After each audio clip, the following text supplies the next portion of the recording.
The palace of the Valkyrie Dominion stretched across the mountain like a crown made of crystal and light. And within its countless halls walked beings of tremendous power. But in the shadows of those same halls walked one who had none at all. Princess Vela Sorn-Keleth was the seventh daughter of Emperor Zorth, ruler of 43 star systems and commander of the greatest psychic empire the galaxy had ever known. And yet she might as well have been invisible among the Valkyrie people. Worth was measured by one thing above all else, and that thing was psychic resonance. The ability to touch minds and move thoughts and feel the emotions of others across vast distances. And her 6 elder sisters blazed with this power like small suns burning in the darkness of space. Her eldest sister, the Sara, could command a fleet of 10,000 ships through thought alone, moving them as one perfect weapon across the battlefield. And her second sister, Merilith, could read the intentions of enemy ambassadors before they even spoke a single word. And her third sister, Corvana, could plant suggestions so deep and foreign minds that entire planets surrendered without a single shot being fired, but Vela had almost nothing. And all the palace physicians had tested her when she was just a child, pressing their cold instruments to her temples and frowning at the readings they received. And they had tested her again when she grew older, hoping that perhaps her gift was simply late to bloom. But the results never changed. Her psychic resonance registered as barely a flicker, so weak that it was practically the same as having no power at all. And in a civilization built entirely on mental abilities, this made her less than worthless. She remembered the day her father had received the final report on her condition. And she remembered how he had looked at her with something that was not quite disappointment, but was instead something worse. Something that looked like he was already forgetting she existed. That had been 3 solar cycles ago. And he had not spoken directly to her since that day Vela walked through the palace now, her footsteps making no sound on the polished floors that seemed to glow with their own inner light. And servants passed by her without acknowledgement, their eyes sliding over her as if she were nothing more than a piece of furniture that had been placed in an inconvenient location. She was used to this. But being used to something did not make it hurt any less. Her sisters swept through these same corridors, surrounded by attendants and advisors, their mental voices filling the air with conversations that Vela could barely perceive, like trying to hear whispers from the other side of a thick wall. And courtiers bowed low before them, and ambassadors from 100 worlds sought their favor. No one sought Vela's favor for anything at all. She made her way to the one place in the Grievers. Favor for anything at all. She made her way to the one place in the way to the one place in the Vanias palace where she felt something close to peace. The old archive wing that had been forgotten by almost everyone else. A place where physical books and ancient data crystals gathered dust on shelves that stretched up towards ceilings lost in shadow. The Valkyrie had long ago moved beyond the need for written records, preferring to store their knowledge in vast psychic libraries that could be accessed by any mind with sufficient power.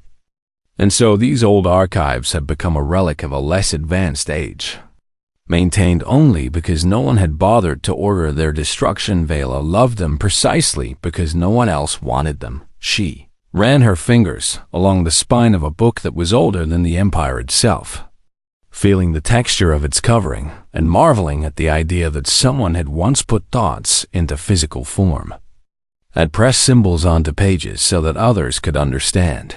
Without any mental connection at all, it seemed almost magical to her. This idea that communication could exist without psychic power.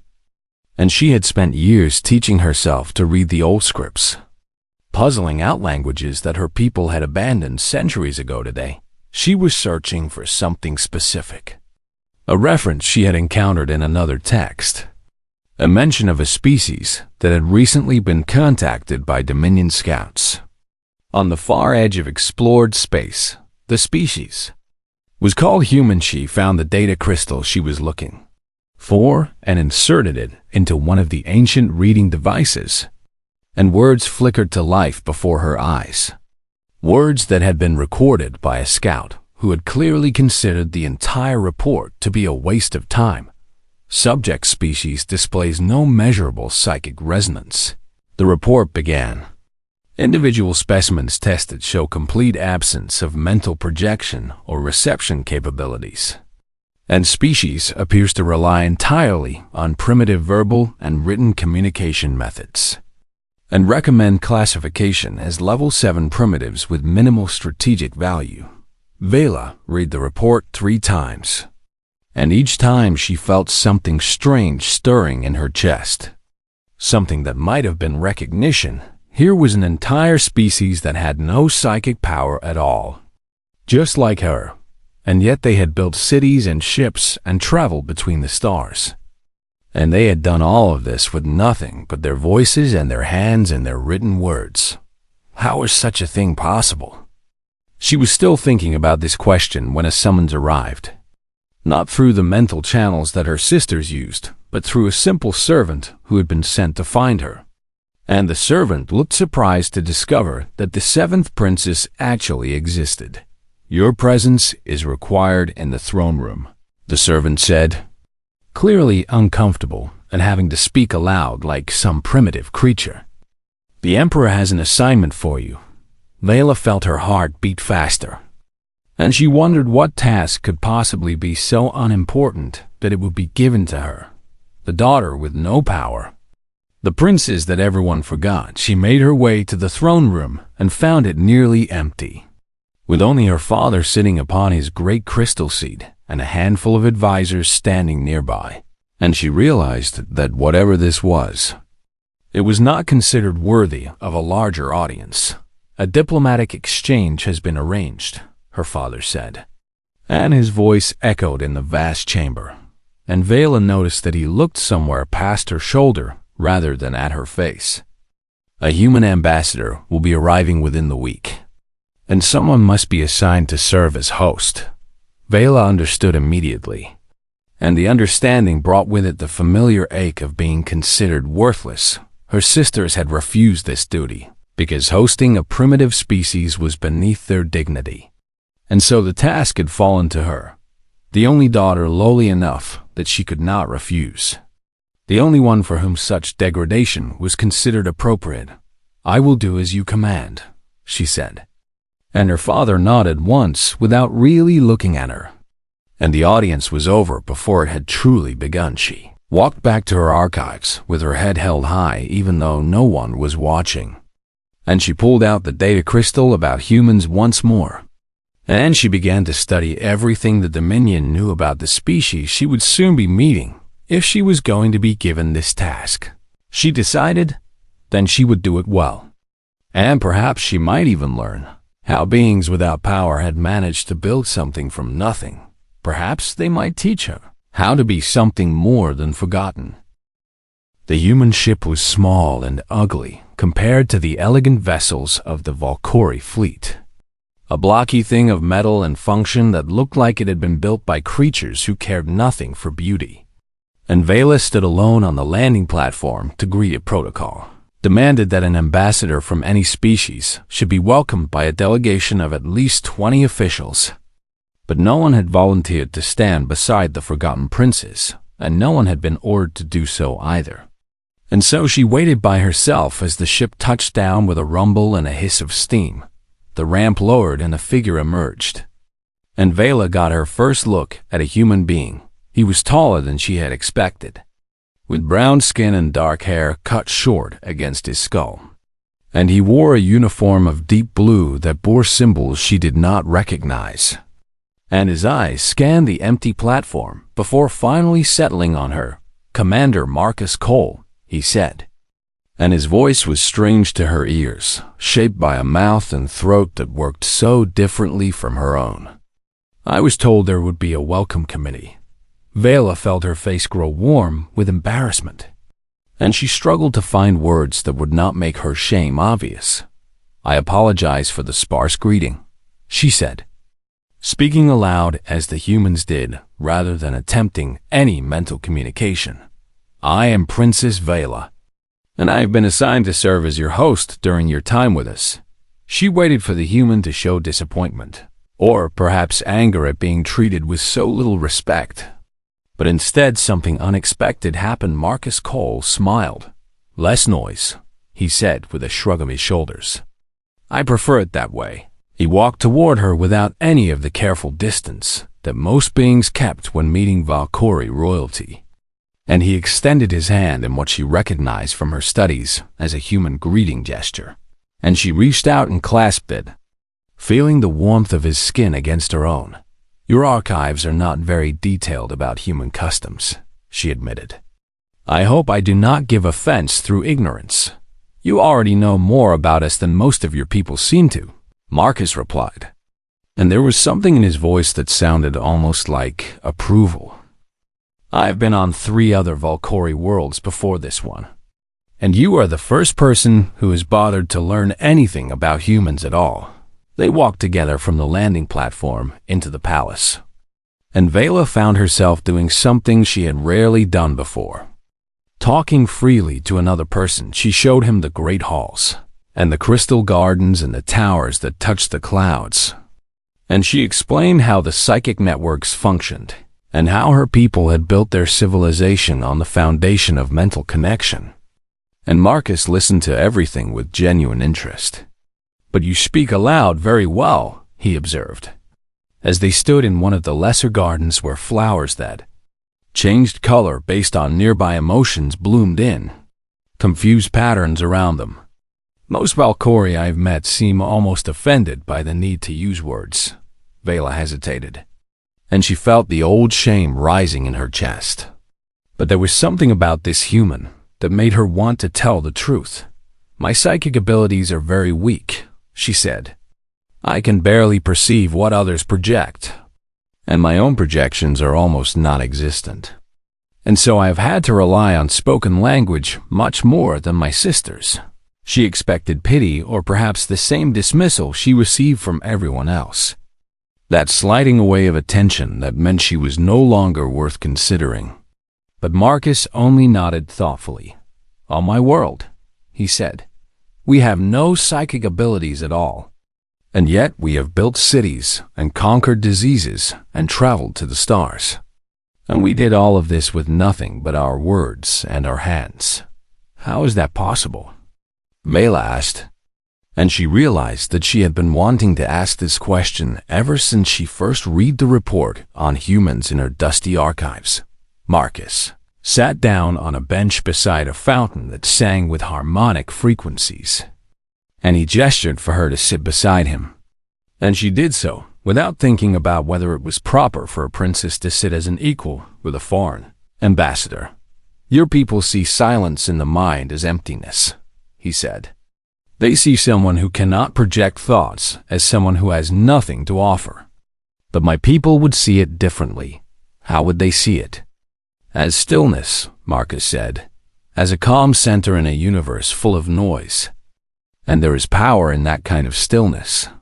The power to observe and to think and to act, without being overwhelmed by the thoughts of others." Vela had never considered her weakness in this way, and she felt something shift inside her. Some small piece of the wall she had built around her heart cracking just a little over the following weeks. Marcus taught her things that no Valkyrie had ever thought worth knowing. He taught her about written language as a technology, how humans had discovered that pressing symbols onto surfaces allowed knowledge to survive across generations, without any need for living minds to carry it, and how this had allowed human civilization to grow and change in ways that purely mental societies often could not match. He taught her about verbal persuasion, the art of choosing words so carefully that they could change minds and move hearts even without any psychic compulsion. And he showed her recordings of human leaders who had inspired millions through nothing but the power of their voices. He taught her about human pattern recognition, the ability to see connections and possibilities through pure thought and intuition without any telepathic insight. And he explained how humans had learned to make decisions based on incomplete information, to trust their instincts and adapt to changing circumstances. Some of the greatest leaders in human history had no supernatural gifts at all. Marcus told her one evening as they sat together in her archives, surrounded by the forgotten books that she had come to love. They had only vision and determination and the ability to make others believe in themselves. Vela looked at the data crystal in her hand, the one containing the dismissive report about humans as primitive beings of minimal value. And she thought about how wrong that assessment had been. Your people see us as lesser because we lack what you have. Marcus continued. But perhaps what matters is not what gifts you are given, but what you choose to do with what you have. He stood and walked to one of the ancient shelves, running his fingers along the books just as she had done so many times before.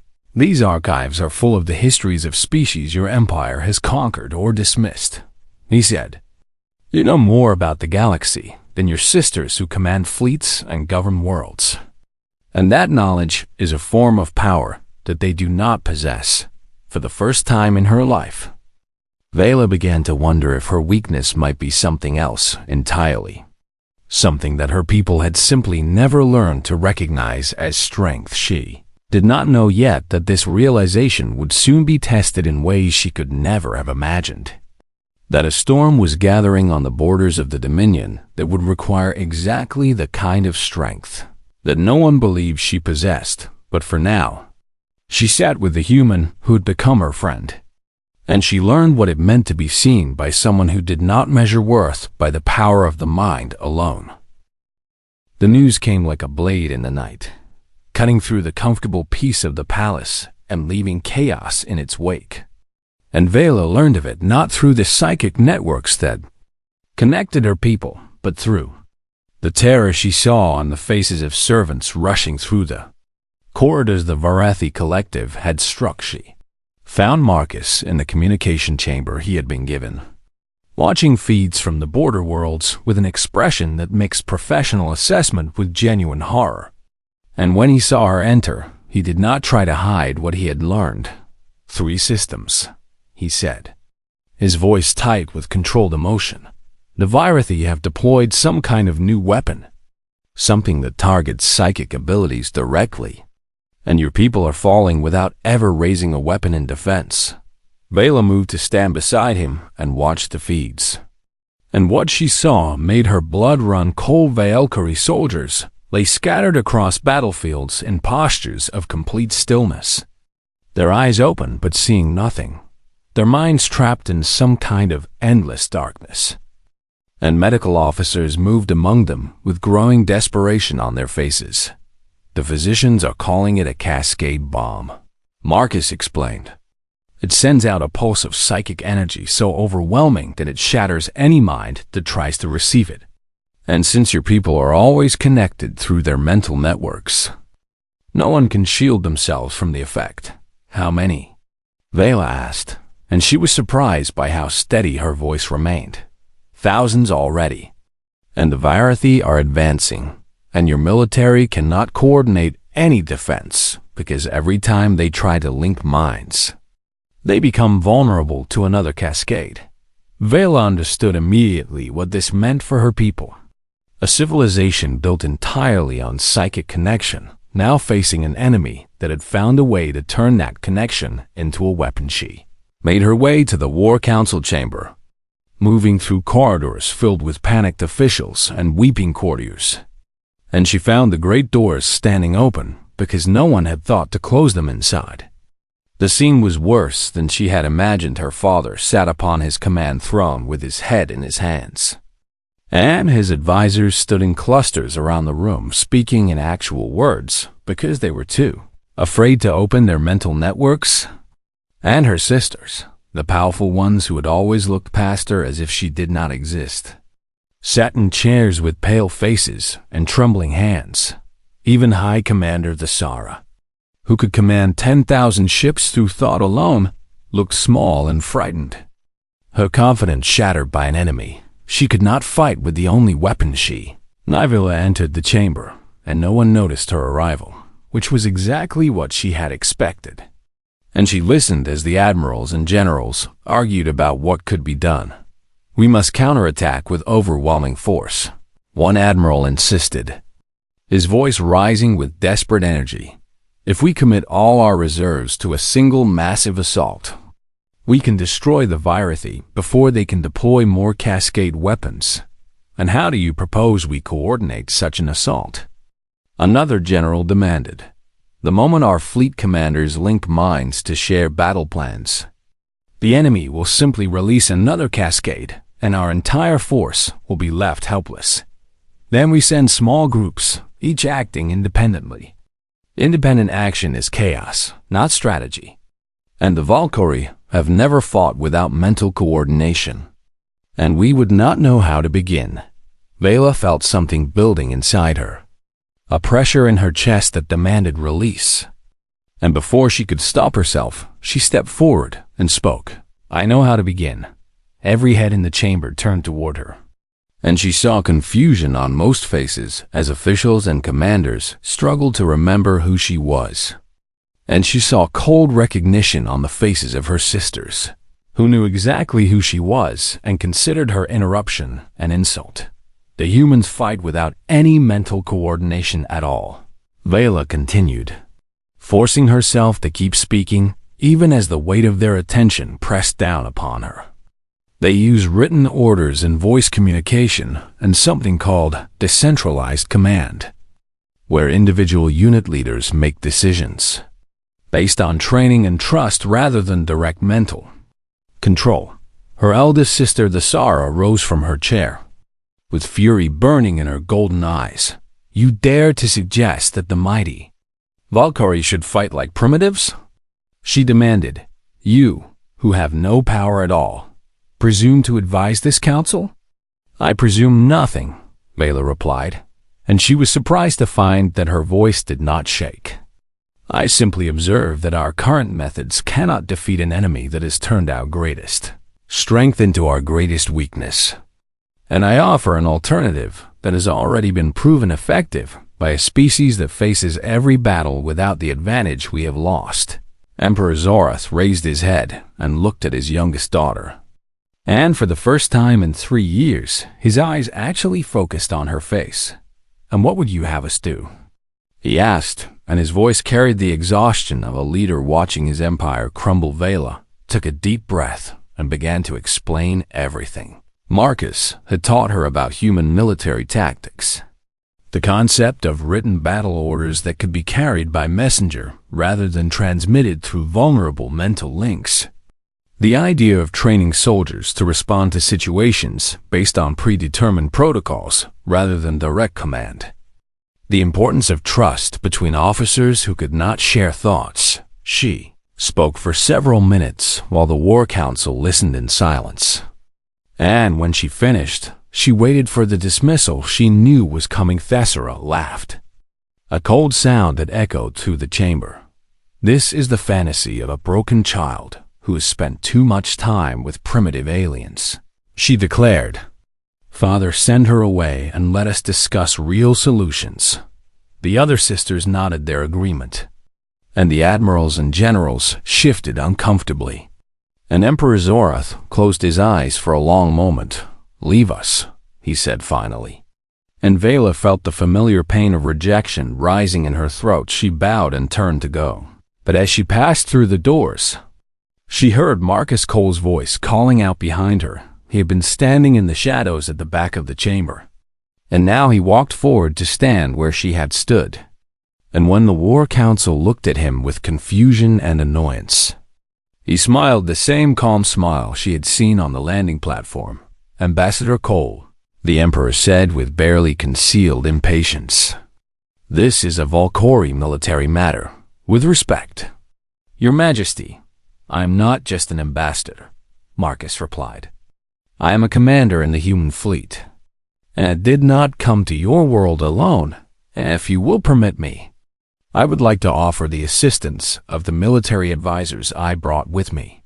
The chamber fell silent, and Vela stopped in the doorway, her heart pounding with sudden hope. The princess is right, Marcus continued. Your current methods cannot defeat this enemy, but there are other methods.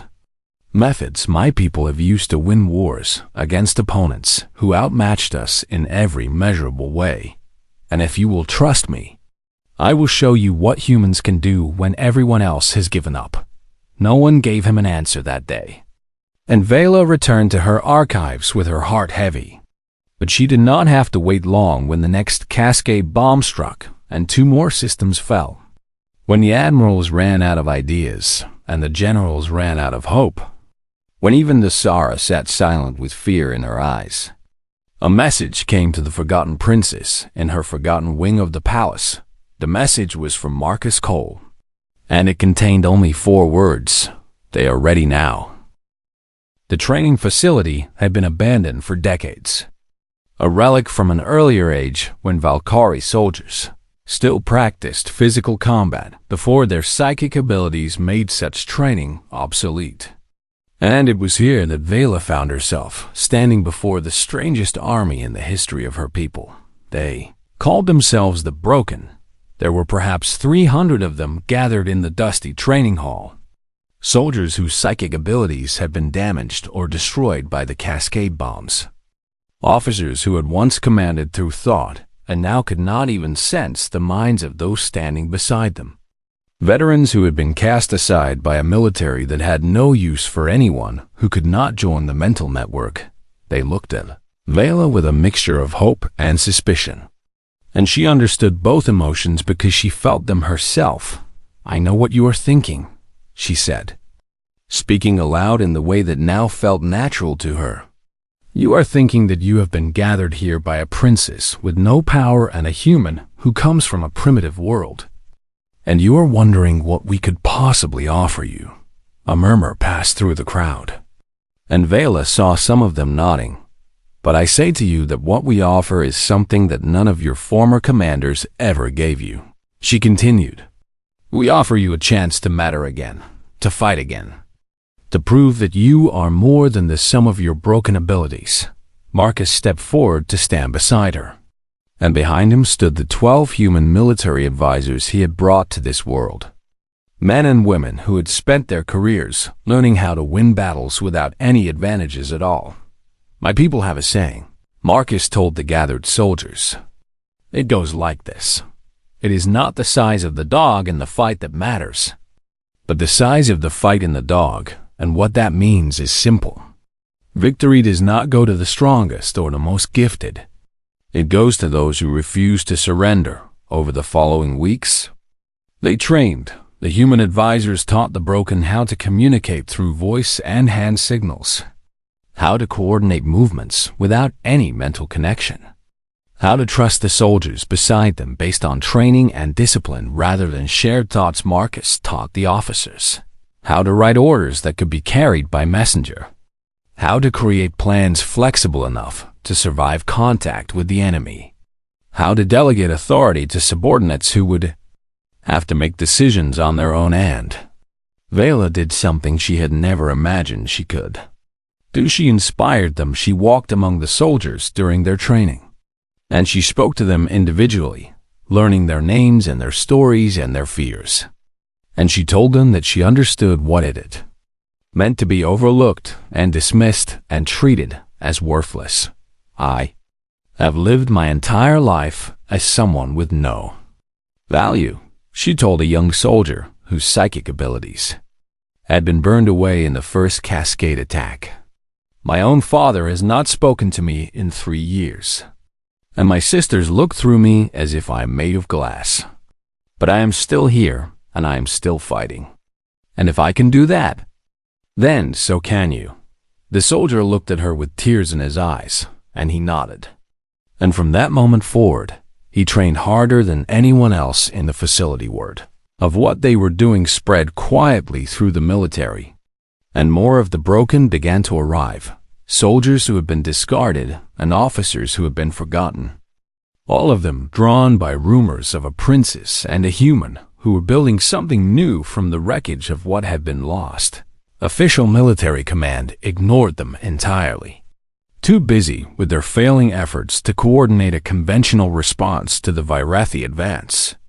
too proud to consider that salvation might come from the very people they had thrown away when the final battle came. It came faster than anyone expected. The Virathi had gathered their entire fleet for a decisive strike at the Valkyrie throne world, the sacred heart of the Dominion, where Emperor Zarth himself sat upon his crystal throne.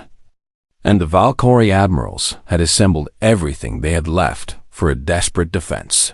But the moment the Valkyrie fleet moved to engage, the Virathi released their cascade weapons, and the psychic pulse rolled across space like a wave of darkness, and 10,000 Valkyrie ships fell silent as their crews collapsed into catatonic stillness from her position in a small frigate at the edge of the battle. Vela watched her people's fleet become a graveyard of drifting vessels, and she felt something cold and hard settle into her chest. "Now," Marcus said quietly from beside her, "now we show them what the Forgotten can do." The fleet of the Broken was small. Only 47 ships crewed by soldiers with no psychic abilities left to target. And they moved forward into the chaos while the Virathi celebrated their easy victory. Vela spoke into the communication device that connected her to every ship in her fleet, using her voice to coordinate the attack in a way her people had never tried before. "All units advance on attack vector 7. She commanded. "Wing leaders assume independent targeting authority, and remember your training. And trust the soldiers beside you." The Broken obeyed without hesitation, moving in patterns that the Virathi had never seen before, unpredictable and adaptive and impossible to counter with cascade weapons that found no psychic targets to destroy. They cut through the enemy formation like a blade through water.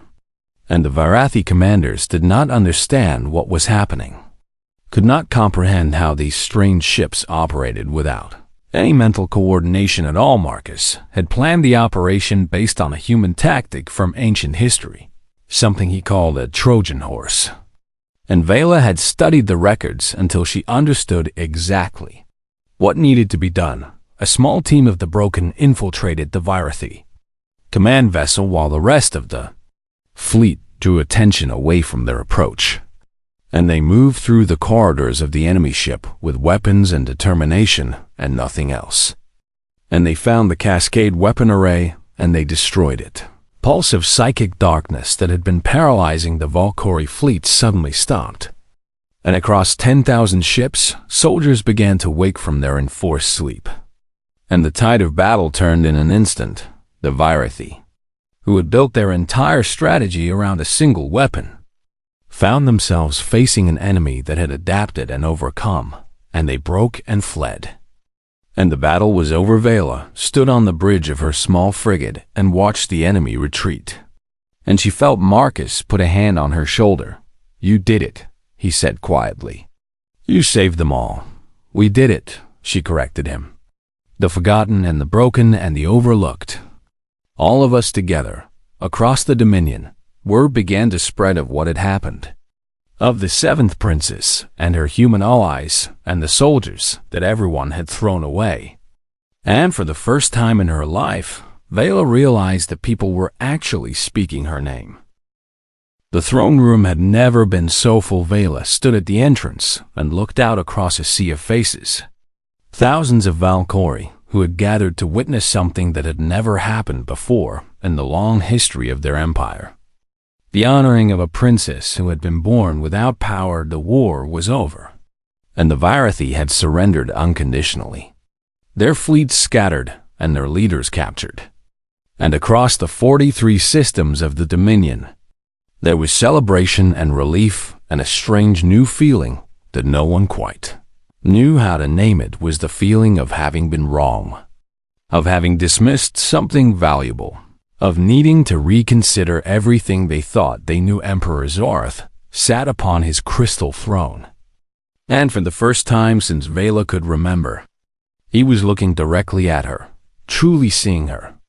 And his ancient eyes held something that might have been pride, or might have been shame, or might have been some mixture of both. Her 6 sisters stood in their places of honor around the throne, and Vela noticed that they no longer looked at her with dismissal or contempt. And High Commander Thesara, in particular, seemed unable to meet her eyes at all. Princess Vela Sarnkelith, the Emperor's voice rang out across the vast chamber. You have saved our people from destruction, and you have done so through methods that we did not believe could work, using abilities that we did not believe had value. And for this you deserve the highest honors we can bestow. He rose from his throne and descended the steps to stand before her, and the entire chamber fell silent. I offer you command of a fleet of your own, he said. The finest ships in the Dominion with the best crews we have. And I offer you governance of any system you choose. With all the wealth and power that comes with such a position, Vela looked at her father, and she saw that he genuinely meant what he was offering, that he was trying in his own way to make up for years of neglect and dismissal. And she felt something like forgiveness stirring in her heart, but she also knew that accepting his offer would change nothing. She would become just another powerful princess with ships and soldiers and subjects. And the lesson of what had happened would be forgotten. And the next time crisis came, there would be no one ready to meet it. Father, she said. And she spoke the word aloud so that everyone in the chamber could hear. I thank you for your generous offer, but I must decline. A murmur of shock rippled through the crowd, and she saw confusion on her father's face.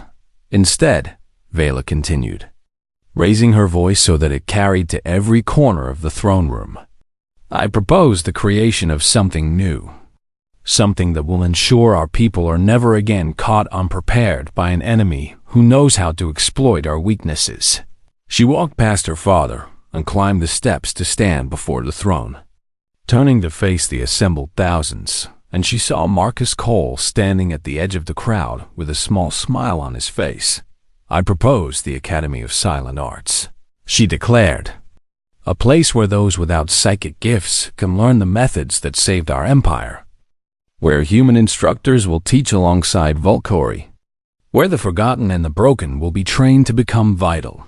The throne room erupted in noise as courtiers and officials debated among themselves, some excited by the possibility and others horrified by the idea of institutionalizing what they still considered inferior methods. But Vela was not finished. My sisters speak, mind to mind, and call it connection, she said, and her voice cut through the noise until silence fell once more. They can share thoughts and feelings across vast distances, and they believe this makes them stronger than those who cannot. But I have learned something different. She thought of Marcus, who had taken the time to listen to her words when no one else would, who had seen value in her when everyone else saw nothing. True connection does not require telepathy, she said. It requires choosing to understand, choosing to listen, choosing to see the person in front of you, even when there is no mental bridge to make it easy. And a human taught me this. A human who could not hear my thoughts, and so he listened to my words instead. She looked out across the sea of faces and saw that many of them were truly hearing her, perhaps for the first time in their lives, considering the possibility that they had been wrong about. What made someone valuable? The Dominion nearly fell, because we forgot that strength has many forms, she continued. We built our entire civilization on one kind of power and dismissed all others as primitive and worthless. And we came within a breath of being destroyed because of this arrogance. She raised her hand and pointed to where the soldiers of the broken stood in a group at the back of the chamber. The men and women who had fought beside her, who had trusted her, who had proven that broken did not mean useless. Look at them, she said. Look at the ones you threw away, the ones you told had no value.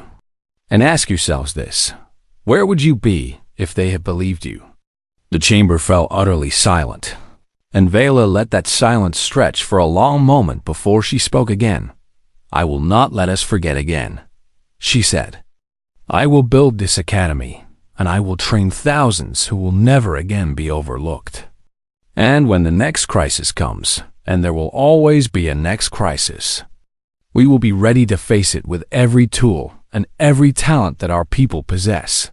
She turned to look at her father, and she saw him nod slowly, accepting her proposal even though it meant admitting that his civilization had been wrong for centuries. "Let it be so," Emperor Zorth said, and his voice carried the weight of an empire changing course later. When the crowds had dispersed and the throne room had emptied, Vela stood alone on a balcony overlooking the Crystal City, and she felt Marcus come to stand beside her. "You could have taken the fleet and the governorship," he said quietly. "You could have finally had everything your sisters have." "I never wanted what my sisters have," Vela replied. "I only wanted to matter, and now I have the chance to help others matter too. And that is worth more than all the fleets in the galaxy." Marcus smiled, and she saw pride in his eyes. And something else that might have been the beginning of something more. "You know," he said, "when I came to this world, I expected to be overlooked. Just another primitive ambassador from a minor species that your people consider barely worth noticing. And what did you find instead?" Vila asked. "I found an empress in the making," Marcus replied. "I found someone who was going to change everything. And I am very glad I was here to see it." Years later, when the unified fleets of the Volca-Human Alliance pushed into the unknown regions of the galaxy, they flew under a banner bearing two symbols intertwined, the Valkyrie sigil of the mind and the human sigil of the spoken word at their head. Empress Vela Sorn-Keleth commanded not through thought but through voice, and the galaxy learned to listen, and in every corner of her vast domain, there were those who had once been forgotten and overlooked and dismissed as worthless, now standing in positions of honor and authority, proving every day that the measure of worth was not the power you were born with, but the courage you chose to show. The youngest princess had been overlooked until a human appeared. But she would never be overlooked again, and neither would anyone who came after her.